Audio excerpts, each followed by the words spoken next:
Okay, so I'm all loaded up and I'm heading to San Francisco to do a street painting and also pick up a new pair of jeans if I can, because I got paint all over my good jeans. That happens.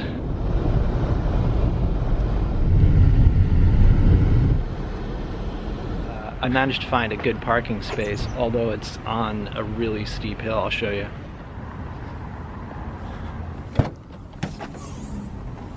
So I've painted this spot plenty of times. It's kind of nice. I'll show you the view.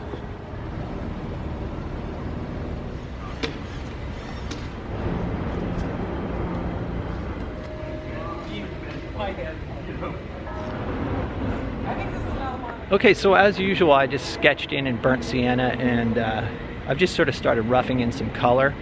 And the light's going to change pretty quickly on these buildings, so I'm just kind of having fun. You know, I'm not going to try to get every detail. So that's the basic composition, and there's still some highlights on the building, so I'm going to try to get this finished before all those highlights disappear.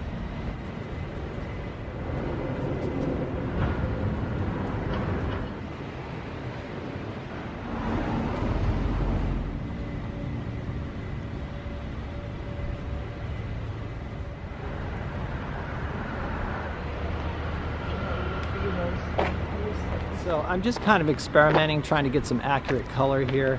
The sun is out now, so it's on my palette and on the painting. But I'm just going to experiment a bit more, but I'm getting kind of hungry, so then I'm going to go and get some food. So here's what I've got so far. Kind of just a lot of random colors that I'm not particularly happy about. So I'm going to see if I can get some unity going here. Thank you. One of the nice things about painting here is all the feedback I get. Okay, so I think I'm going to call it quits and go get something to eat. But one of the problems I was having is it seemed like the buildings had too much green in them. And no matter how much pink or blue I put in there, it still seemed like it was green. But I'll show you what I came up with. So basically just trying to have a good time out here, and ended up talking to so many different people, but that's part of the fun of this location. So I'm pretty hungry. There's a place that I like to go in North Beach.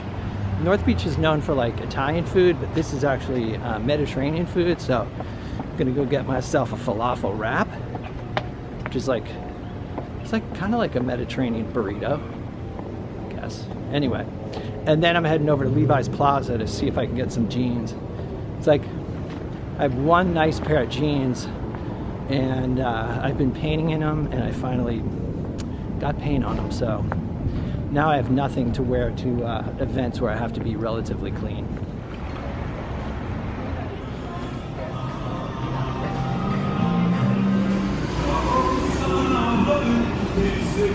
Wow, that was good. So I'm now heading to Levi's Plaza, which is probably only 5 minutes away. Now, it seems like there's a lot of construction in the city today. Oh my God. So one nice thing about San Francisco is it's relatively small, kind of easy to get from one place to the other. Nothing is too far away. Okay, so I have 35 minutes on the meter.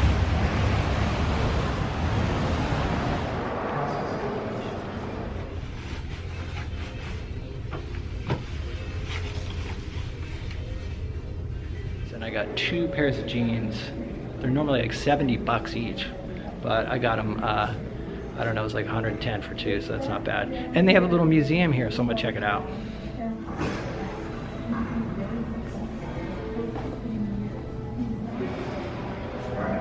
Okay, so not bad. I got 2 pairs of jeans in like 15 minutes.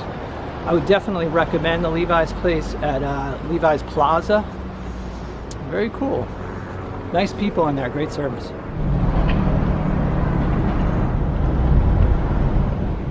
Okay, so this is a 14 by 16 inch panel, just to give you some idea of the scale. And an interesting thing happened while I was painting this. I stood back to kind of see how things were progressing, and I noticed that I'd had a little bit more development in this center area. And I kind of liked that effect, and I thought, wow, maybe I'll just accentuate that and I'll go with it. and see what happens. So, you know, I put windows in and some reflections on the cars, and generally just develop this area, you know, more than the surrounding areas, which I left, you know, less developed and sort of a soft focus, and it creates sort of a center of interest or a focal point, and I kind of like that effect. Oftentimes when you're doing something, a cityscape like this, where there's a lot of buildings, if you put in all the detail and all the windows and everything, it can sort of be overwhelming, and maybe the eye doesn't know where to go or where to focus. So this kind of solves that problem. So that was sort of a neat discovery, and I think I'll definitely experiment with that more in the future. So yeah, the next few days are supposed to be good weather, so I'm hoping to get out and do some more painting. Okay, so it is Thursday morning. It's a nice sunny day. I'm heading to the coast to do a dune painting, and I'm bringing a 24 by 30 inch canvas. That'll be the largest plein air painting I've done so far. I've done like 18 by 24s before, so this is definitely a step up. So we'll see how it goes.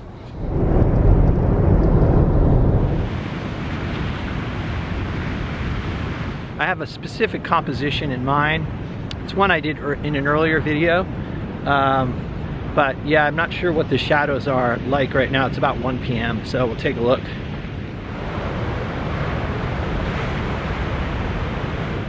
Okay, so there are no shadows right now. So I'm gonna go into town and get something to eat, and then I'll come back and set up. I imagine it'll be about like an hour and a half, and I'm gonna set up early though, just so I can be ready when the right light hits. So that's the plan. So I gave the canvas an extra coat of gesso before heading out. I'm using Blick Premier canvases, and it's good quality, but they're actually too absorbent for me. I like it to be less absorbent so I can put the paint down faster.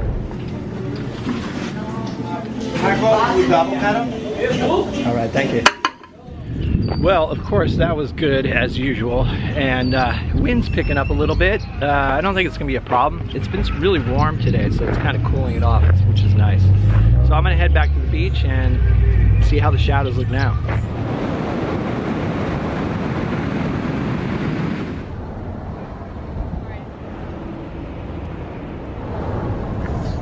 Well, it seems I forgot my CAD yellow light, so I'm gonna squeeze out some Naples yellow. I should be all right though.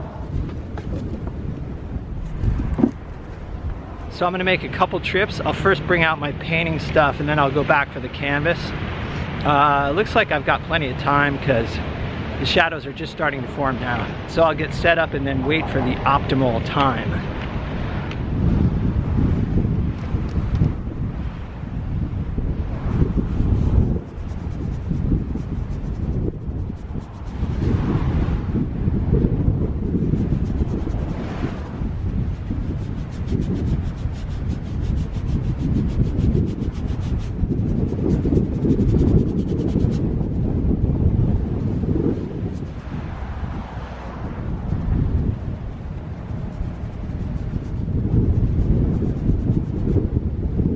This canvas is a lot more absorbent than I thought it would be. Even with that extra coat of gesso on it, it's still really absorbent. So I need to go back to my car to get some more paint. The wind is really picked up out here, and so I'm worried that if I leave my easel, I'm gonna come back and my painting will have blown off, and I'll have to go retrieve it. So now I'm gonna start laying in some thicker paint and just sort of experimenting.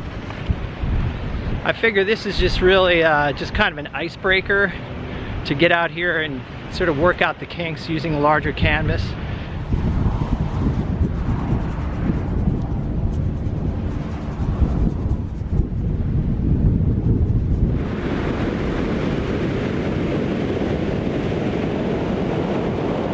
So anyway, towards the end there, it started getting so windy, I was worried that the easel was going to blow over. It didn't. It kind of shook a couple times, but pretty stable. So, you know, got to put the old Anderson easel to the test. But yeah, so I didn't really film. I was just kind of just going for it. But we'll take a look at it when we get home and see see how it looks. And I just brought the canvas back to the car, and now I'm gonna break down the easel and bring that back. So it was an adventure, that's for sure.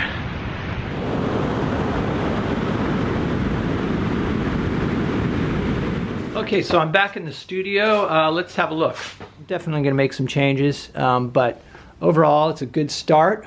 Out in the studio here, I'm working on some larger pieces, some 36 by 36s for an upcoming show. Here's my studio setup. I've got an old kitchen table that I set in a tray. It's got wheels on the bottom so it rolls around. My palette is a 1/2-inch piece of maple plywood, which I sealed with Varathane. And I've got a larger brush cleaner here and just a bunch of random brushes, most of which are in very poor condition. Okay, so I definitely feel like I broke the ice, and I learned a few things too. Next time I'll definitely bring more paint out with me. Usually I leave it in a box in the car, but I think it's good to have that extra paint because you never know how much you're going to use. Other than that, I think it went pretty well. I mean, the biggest challenge was getting the canvas back to the car in that wind. That was kind of, you know, because it's wet and it's flopping around, and, you know, trying to keep that under control was a challenge. But other than that, it went pretty well. So I look forward to doing more large work, and definitely I'll, you know, do videos about that as well. So, and I did use one brush on that. Again, I used the I used a Tuscan series flat, a number 10, pretty much for the whole thing. Okay, so as usual, thanks so much for hanging out, and let me know what you think in the comments. And I've decided to keep these videos ad-free, so if you want to make a contribution, there's a Patreon link in the description. And other than that, have a great week, and I'll see you next Sunday.